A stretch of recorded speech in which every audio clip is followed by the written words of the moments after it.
Good morning, students. Today I will start the first chapter of geography, which is environment, यानी कि पर्यावरण. After the long vacation, when Ravi started going to school again, he noticed that the only playground next to his school was dug up. लंबी छुट्टियों के बाद जब Ravi school जा रहा था तब उसने देखा कि उसके स्कूल के निकट के खेल के मैदान में खुदाई हो गई थी. People said that a huge building with many flats will be constructed there. लोगों ने बताया कि वहाँ अनेक फ्लैटों वाली एक बड़ी इमारत बनेगी. Ravi was almost in tears when he realized that the big playground with its soft grass, marigold and butterfly is gone forever. जब रवि को समझ में आया कि मुलायम घास, गेंदे के फूल एवं तितलियों वाला विशाल मैदान अब हमेशा के लिए नष्ट हो चुका है, he shared his feeling with his classmate. तो उसकी आंखों में आंसू छलकने लगे और उसने यह बात अपने सहपाठियों को बताई. In the assembly, the principal too sadly observed, see how our environment is changing. सुबह की सभा में प्रधानाचार्य ने भी बहुत उदासी से कहा, देखो कैसे हमारा पर्यावरण बदल रहा है. In the class, Ravi asked his teacher, what is environment? कक्षा में पहुंचकर रवि ने अपने शिक्षक से पूछा कि पर्यावरण क्या है. Whatever you see in your surrounding, said the teacher. जो कुछ भी आप अपने आसपास देखते हो, शिक्षक ने बताया कि जो कुछ भी आप अपने आसपास देखते हो वही पर्यावरण है. Ravi thought aloud, that means the school building, table, chairs in the classroom, even that open field, the road, the garbage, my friends, all are parts of our environment. Ravi कहने लगा कि इसका अर्थ है कि स्कूल भवन, मेज, कक्षा में रखी कुर्सियाँ, यहाँ तक कि खुला मैदान, सड़क, कूड़ा करकट, मेरे दोस्त, ये सभी हमारे पर्यावरण के अंग हैं. Yes, said the teacher. हाँ, शिक्षक ने कहा. बट वेट, लेकिन जरा रुको. Some object are created by nature.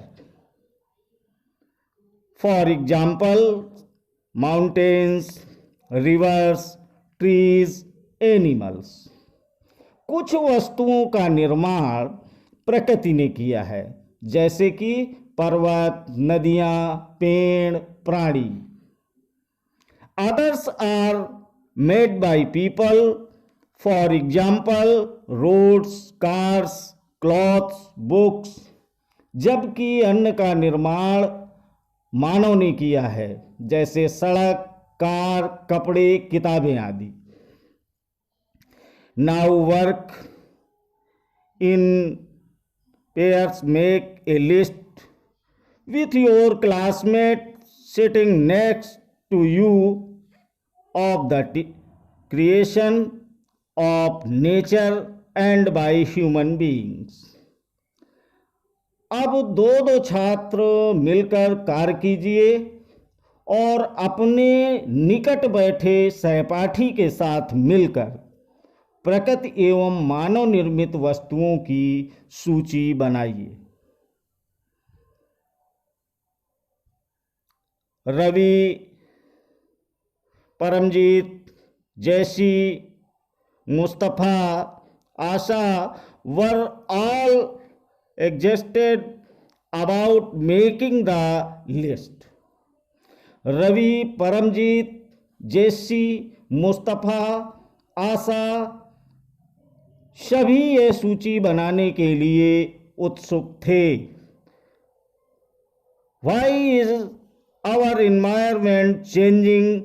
asked Iqbal. Iqbal ने पूछा कि हमारा पर्यावरण क्यों बदल रहा है। It's all because of our needs. शिक्षक ने उत्तर दिया कि ऐसा हमारी जरूरतों के कारण होता है। They are increasing day by day, और ये दिन प्रतिदिन बढ़ती रहती है। एंड एट टाइम्स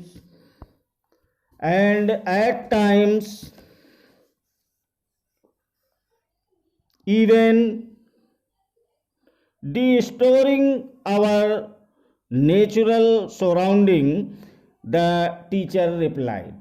और इसलिए हम प्राकृतिक वातावरण में परिवर्तन करते हैं और कभी कभी उसे नष्ट भी कर देते हैं।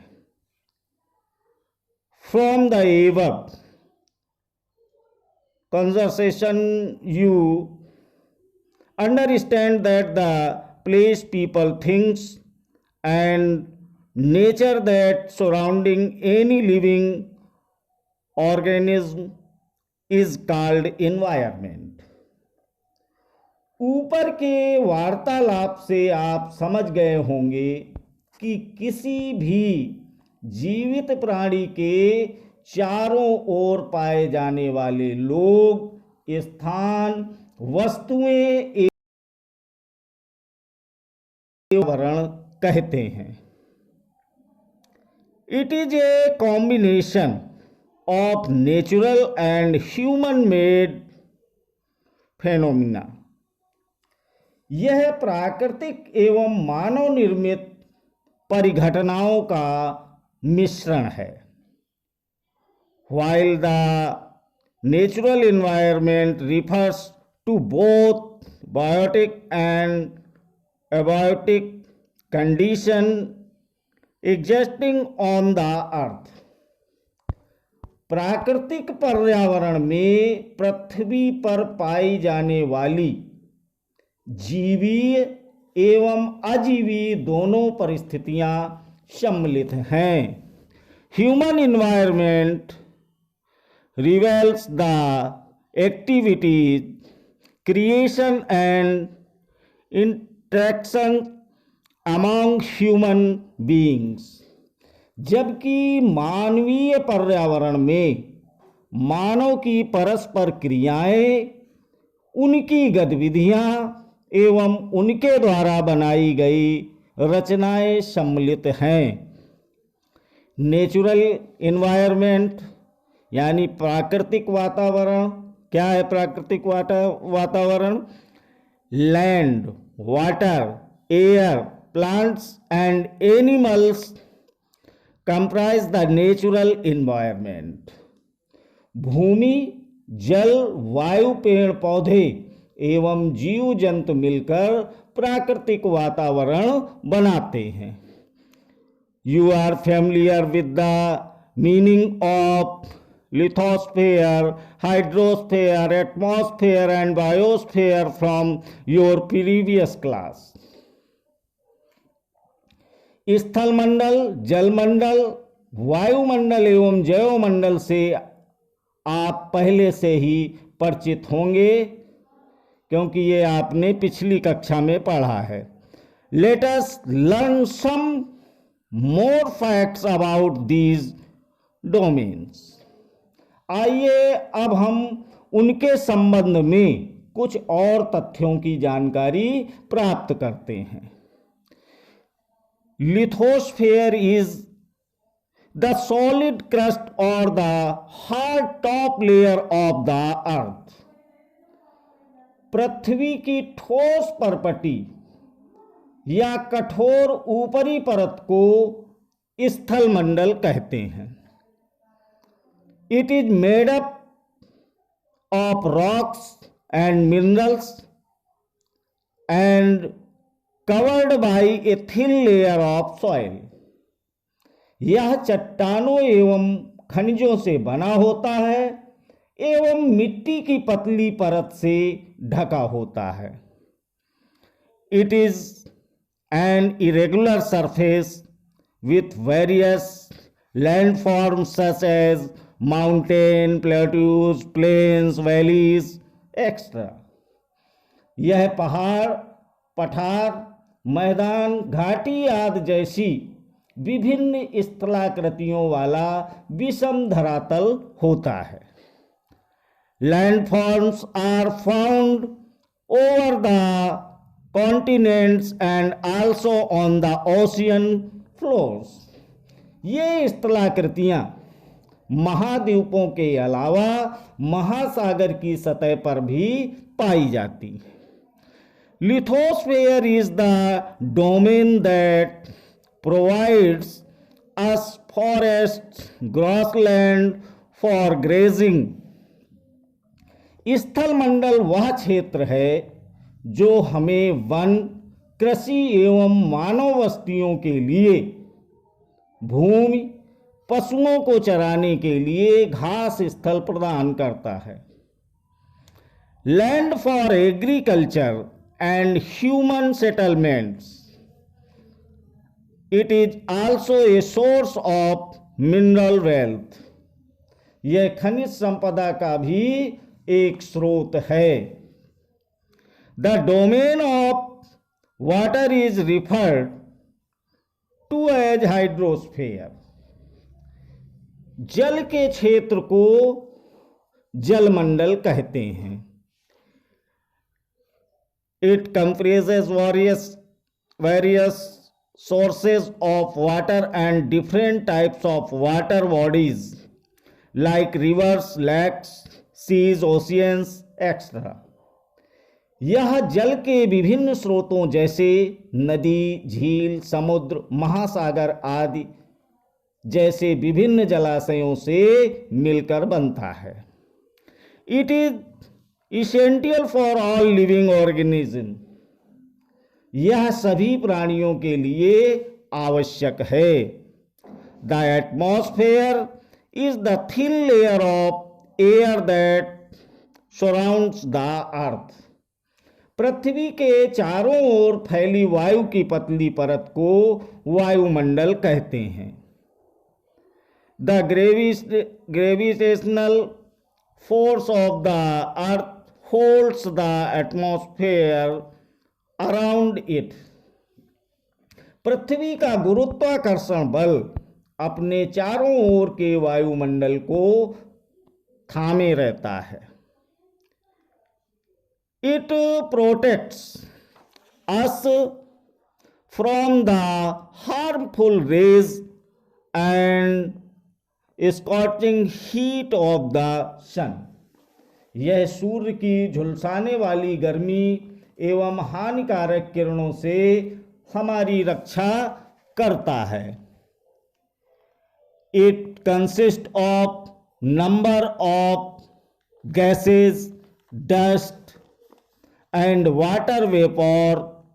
The changes in the atmosphere produce change in the weather and climate। इसमें कई प्रकार की गैसें, धूल कण एवं जलवाष्प उपस्थित रहते हैं वायुमंडल में परिवर्तन होने से मौसम एवं जलवायु में परिवर्तन होता है। Plant and animal kingdom together make biosphere और द लिविंग वर्ल्ड। पादप एवं जीव जंतु मिलकर जैवमंडल या सजीव संसार का निर्माण करते हैं। It is a narrow zone of the earth where land, water and air interact with each other to support life. यह पृथ्वी का वह संकीर्ण क्षेत्र है जहां स्थल, जल एवं वायु मिलकर जीवन को संभव बनाते हैं। What is ecosystem? परितंत्र क्या है? At an NCC camp that Ravi's class was attending, Ravi की कक्षा के एक एनसीसी कैंप में जेसी ने आश्चर्य से कहा। जेसी exclaimed, "What a heavy downpour! It reminds me of my home in Kerala." कितनी मूसलाधार वर्षा हो रही है, इससे मुझे अपना केरल याद आ गया। You should come and see how it poured over the lush green fields and acorn plantations and coconut plantation. तुम सबको आकर देखना चाहिए कि कैसे हरे भरे खेतों एवं नारियल के बागानों में लगातार बारिश होती रहती है। Hira from Jaisalmer exclaimed, "We get no rains. We see only kikar and sun as far as the eyes can see, but you also find camel," said Ravi. तभी जैसलमेर के रहने वाले हीरा ने आश्चर्य से कहा कि हमारे यहाँ वर्षा होती ही नहीं है। हमें तो दूर दूर तक केवल कीकर एवं रेत ही नजर आती है, लेकिन वहाँ ऊंट भी तो मिलते हैं, रवि ने कहा। हीरा says, "Not just camels. If you visit our desert, you will see snakes, lizards and many insects too." हीरा ने कहा, ऊंट तो मिलेंगे ही। जब तुम हमारे रेगिस्तान आओगे तो तुम्हें सांप, छिपकली एवं अनेक कीट भी देखने को मिलेंगे। Ravi wondered, why do the animals, the vegetation and the way people live vary from place to place? Are they all related to each other? Ravi हैरत में पड़ गया। विभिन्न स्थानों पर पाए जाने वाले जीव जंतु, वनस्पति एवं लोगों के रहन सहन के तरीके इतने भिन्न क्यों हैं? Oh yes, very much so, the together replied. क्या सभी का एक दूसरे के साथ संबंध है? बिल्कुल संबंध है, शिक्षक ने कहा। All plants and human being depend on their immediate surroundings. सभी पेड़ पौधे, जीव जंतु एवं मानव अपने आसपास के पर्यावरण पर आश्रित होते हैं. Often they are also interdependent on each other. This relation between the living organism as well as the relation between the organisms and their surroundings from an ecosystem. प्रायः वे एक दूसरे पर भी आश्रित हैं. जीवधारियों का आपसी एवं अपने आसपास के पर्यावरण के बीच का संबंध ही परितंत्र का निर्माण करता है. There could be an ecosystem of large rainforest, grassland, desert, mountains, lake, river, ocean and even a small pond. अधिक वर्षा वाले वन, घास स्थल, रेगिस्तान, पर्वत, झील, नदी, महासागर एवं छोटे से ताल का भी एक परितंत्र हो सकता है. Do you think the park is which Ravi and his friends played form an ecosystem? क्या आपको लगता है कि जिस पार्क में रवि एवं उसके मित्र खेलते थे वह भी एक परितंत्र बनाता है? Thank you.